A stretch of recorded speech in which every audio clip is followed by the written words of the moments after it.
வணக்கம். இன்றைய முக்கிய செய்திகள். திண்டுக்கல்லில் 1594 கோடி ரூபாய் செலவிலான 111 முடிவுற்ற திட்டப்பணிகளை முதலமைச்சர் மு க ஸ்டாலின் அவர்கள் தொடங்கி வைத்துள்ளார். 22 கேரட் ஆபண தங்கத்தின் விலை சவரனுக்கு 560 ரூபாய் குறைந்து ஒரு சவரன் 1,02,400 ரூபாயாகவும், ஒரு கிராம் 12,800 ரூபாய்க்கும் விற்பனை செய்யப்பட்டு வருகிறது. இதனைத் தொடர்ந்து ஒரு கிராம் வெள்ளியின் விலை கிராமிற்கு 6 ரூபாய் குறைந்து ஒரு கிராம் வெள்ளி 277 ரூபாய்க்கு விற்பனை செய்யப்பட்டு வருகிறது. இது நம்ம ஆட்டம் 2026 என்ற போட்டிக்கான இணையதள முன்பதிவினை துணை முதல்வர் உதயநிதி ஸ்டாலின் அவர்கள் தொடங்கி வைத்தார். வங்கக்கடலில் காற்றழுத்த தாழ்வு மண்டலம் உருவானதால் சென்னை, கடலூர், நாகை, எண்ணூர், காட்டுப்பள்ளி, புதுச்சேரி, காரைக்கால், பாம்பன், தூத்துக்குடி ஆகிய துறைமுகங்களில் 1ஆம் எண் புயல் எச்சரிக்கை கூண்டு ஏற்ற வானிலை மையம் அறிவுறுத்தியுள்ளது.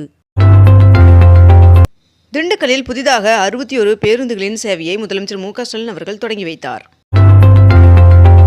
தமிழகத்தில் வருகின்ற 9ஆம் தேதி மயிலாடுதுறை, நாகப்பட்டினம், தஞ்சாவூர், திருவாரூர், புதுக்கோட்டை ஆகிய மாவட்டங்களில் ஒரு சில இடங்களிலும், காரைக்கால் பகுதிகளில் கன முதல் மிக கனமழையும், ராமநாதபுரம், சிவகங்கை, திருச்சி, அரியலூர், கடலூர், விழுப்புரம், செங்கல்பட்டு மாவட்டங்களில் ஒரு சில இடங்களில் கனமழை பெய்ய வாய்ப்புள்ளதாக வானிலை மையம் தகவல் தெரிவித்துள்ளது. திராவிட மாடல் ஆட்சியில் 4.5 ஆண்டுகளில் 1,99,00,000 மெட்ரிக் டன் நெல் கொள்முதல் செய்து சாதனை படைத்துள்ளது என்று முதலமைச்சர் மு க ஸ்டாலின் அவர்கள் தெரிவித்துள்ளார். உலக புகழ்பெற்ற மதுரை, அலங்காநல்லூர் மற்றும் பாலமேடு ஜல்லிக்கட்டு பணிக்கான பந்தல் கால் நடப்பட்டது. தமிழ்நாட்டில் அடுத்த 4 நாட்களுக்கு மழை பெய்ய வாய்ப்புள்ளதாக வானிலை மையம் தகவல் தெரிவித்துள்ளது. மதுரை ஜல்லிக்கட்டில் பங்கேற்க விரும்பும் வீரர்கள், காளைகளுக்கான ஆன்லைன் பதிவு இன்று முதல் தொடங்கப்பட உள்ளது. பொங்கல் பரிசு தொகுப்பு வழங்குவதற்காக தமிழகத்தில் உள்ள ரேஷன் கடைகளுக்கு வருகின்ற 9ஆம் தேதி வெள்ளிக்கிழமை வேலை நாளாக அறிவிக்கப்பட்டுள்ளது. அதற்கு பதிலாக பிப்ரவரி 7ஆம் தேதி சனிக்கிழமை விடுமுறை அறிவிக்கப்பட்டுள்ளது. பொதுமக்களுக்கு பொங்கல் பரிசு தொகுப்பு மற்றும் 3000 ரூபாய் ரொக்கப்பணம் வழங்கும் நிகழ்ச்சியை முதலமைச்சர் மு க ஸ்டாலின் அவர்கள் நாளை தொடங்கி வைக்க உள்ளார். முதலமைச்சர் மு க ஸ்டாலின் அவர்கள் திண்டுக்கல்லில் இன்று கள ஆய்வு மேற்கொள்ள உள்ளார். ஹெத்தையம்மன் பண்டிகையொட்டி நீலகிரி மாவட்டத்திற்கு இன்று உள்ளூர் விடுமுறை அறிவிக்கப்பட்டுள்ளது. மத்திய நிதியமைச்சர் நிர்மலா சீதாராமன் அவர்கள் வருகின்ற பிப்ரவரி மாதம் தனது 9வது பட்ஜெட்டை நாடாளுமன்றத்தில் தாக்கல் செய்ய உள்ளார். ஜனவரி மாதம் தமிழ்நாட்டிற்கு வழங்க வேண்டிய 2.76 டிஎம்சி நீரை வழங்க கர்நாடகாவிற்கு காவிரி மேலாண்மை ஆணையம் உத்தரவிட்டுள்ளது. திருவையாறு தியாகராஜர் ஆராதனை விழாவை முன்னிட்டு இன்று தஞ்சாவூர் மாவட்டத்திற்கு உள்ளூர் விடுமுறை அறிவிக்கப்பட்டுள்ளது. சென்னை கிழக்கு கடற்கரை சாலையில் அமைய உள்ள 4 வழிச்சாலை மேம்பாலத்திற்கான டெண்டருக்கு இடைக்கால தடை விதித்து உயர்நீதிமன்றம் உத்தரவிட்டுள்ளது. தமிழகத்தில் கோடை காலத்தின் மின் தேவையை பூர்த்தி செய்யும் வகையில் அனல் மின் நிலைய திட்டங்களை விரிவுபடுத்த திட்டமிட்டிருப்பதாக தகவல் வெளியாகியுள்ளது. திருப்பதி ஏழுமலையான் சுவாமி கோவிலில் ஸ்ரீவாணி தரிசன டிக்கெட்கள் ஆன்லைனில் வழங்கி அதே நாளில் சுவாமி தரிசனம் செய்ய தேவஸ்தானம் முடிவு செய்துள்ளதாக தகவல் வெளியாகியுள்ளது. தமிழக அமைச்சரவை கூட்டத்தில் தமிழ்நாடு உறுதியளிக்கப்பட்ட ஓய்வூதிய திட்டம் மற்றும் உங்க கனவு சொல்லுங்க என்ற புதிய திட்டம் ஆகியவற்றிற்கு ஒப்புதல் வழங்கப்பட்டது. தமிழகத்தில் பொங்கல் பண்டிகையையொட்டி 22,797 பேருந்துகள் இயக்க திட்டமிடப்பட்டுள்ளதாக போக்குவரத்துறை அறிவித்துள்ளது.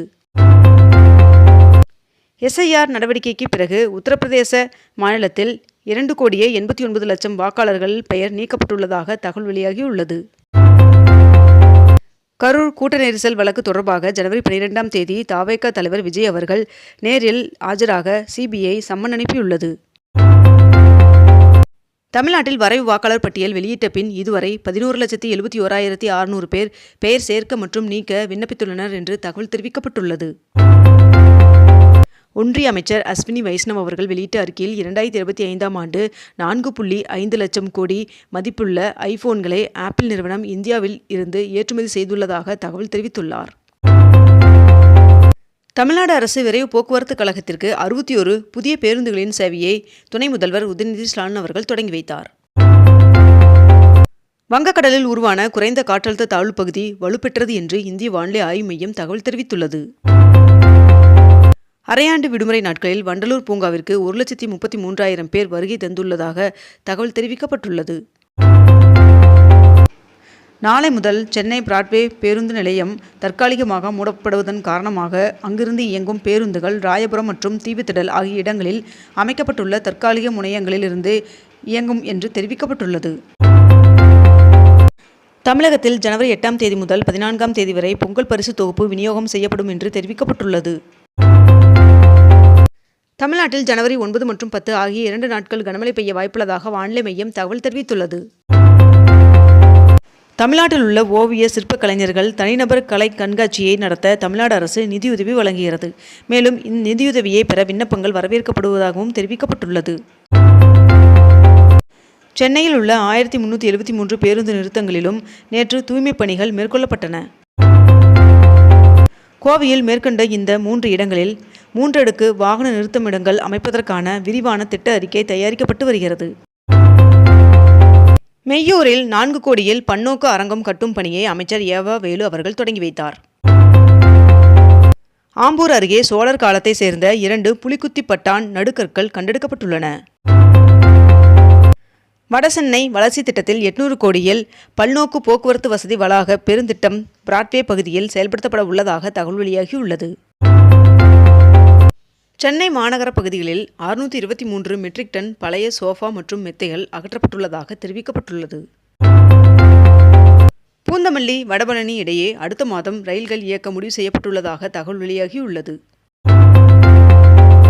டெல்லியில் புத்தர் நினைவு கண்காட்சியை பிரதமர் நரேந்திர மோடி அவர்கள் தொடங்கி வைத்தார். கல்லூரி மாணவர்களின் திறன் வளர்ச்சி மற்றும் டிஜிட்டல் முன்னேற்றத்திற்காக மடிக்கணினிகள் வழங்கும் திட்டத்தை முதலமைச்சர் மு.க. ஸ்டாலின் அவர்கள் தொடங்கி வைத்தார். தமிழ்நாட்டில் பொங்கல் பரிசு தொகுப்புடன் 3000 ரூபாய் ரொக்கப்பணம் வழங்கப்படும் என்று முதலமைச்சர் மு.க. ஸ்டாலின் அவர்கள் அறிவித்துள்ளார்.